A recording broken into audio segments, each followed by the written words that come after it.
Keianna, thank you so much for joining us. We are going to be digging deeper on the work-life balance of being present in family while building businesses and enterprises, and also building community. You are bringing people with you in so many different ways. And when you mentioned this as our topic, I was even thinking about the emotional capacity because you are pouring into so many people. Yeah. And so I would love to kick it to you to kind of share what it was like as you were getting started. You had a family at that point already, and what that's been like. So when I started, I was a single mom, and my kids were 2 and 4. I have 2 sons whom I love dearly. They are the reason why I do what I do. I want to leave a legacy for them. And that right now they're fighting over it. Who's going to run it? And I love that. So yesterday I heard a conversation where one of them was like, I'll just be a silent partner. You can run the day-to-day and I'll just get my cut on the back. And I thought that was hilarious because they speak the language. Especially at 11 and 12 yeah, I'll be 10 a silent partner. 10 and 12. And it was a 10-year-old who was like he was going to be a silent partner while the 12-year-old could do the day-to-day. Listen, that sounds like a younger brother, though. Right? Like, just run me my money. You do the work, run me my money. But yeah, it's I was a single mom. I didn't know what to do. I'm not from Indianapolis. I'm from Dayton, Ohio. I was fortunate to have my mom here with me at the time to help me. I think it's real important to have a really strong support system. It's difficult to do it on your own, and you cannot do it on your own. And can't do it well. Sure, you could, but you can't do it well. I mean, business and family. Right, business and absolutely.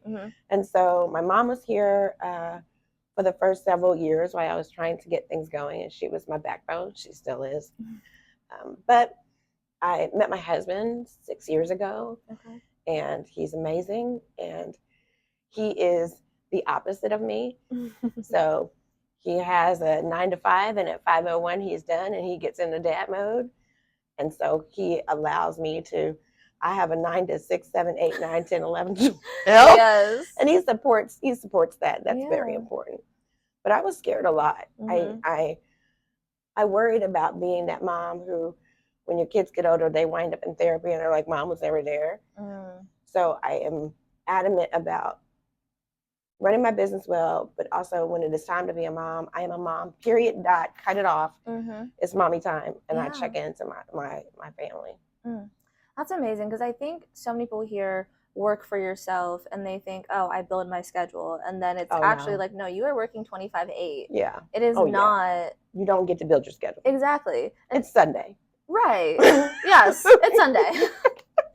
And I just, it blows my mind, because I think too, it feels like, and this kind of touches on our conversation before that, like you have to have all your ducks in a row before you do anything. But I know so many entrepreneurs who started their business once they had a family or after they had a family. And like that is their driving force of what they're doing. Because right now I am pre-kids, and I had this vision in my head about 2 years ago. I was like, if I want to have kids by this age, I need to be making this much from this business. And it made me not like doing the magazine, which made me so sad, because I loved doing the magazine and I love it now. But it was once I put that pressure on it that I was like, this is like, it's not turning into something else. It's not turning into a mission driven. It's turning into a profit driven, whatever. And like, that's not what I'm here for. And so I love that you have been able to work through growing your family, growing this business, but also maintaining those boundaries. What does it feel like to actively have those boundaries in place when you do have people who are probably working hours that you're not working? Well, listen, I didn't have a family. They had me. I had no intentions of having children. I was 34 and I thought I had uterine cancer. I was working very hard, as I always had done, and then I was just sick. And I was tired, and I was going to the bathroom every 15 minutes. My doctor was like, is there a chance that you could be pregnant? And I was like, ain't no way. There's just no way. I just, no way. And sure enough, I was pregnant with my first son. I had to figure it out and fast. I had my first kid at 35. Yeah. And I was like, whoa, get your life, ma'am. I didn't have a mother instinct in my bones. I had a dog, and she was half taken care of. It was really not a good show. But when my son was placed on my chest Mm. when he was born, I was just like, and something clicked. It was like Yeah. motherhood literally hit me. Mm-hmm. And I knew, okay, I'm living for him. I have to make this work for this baby. Yeah. And then 2.5 years later, 38, same thing happened again.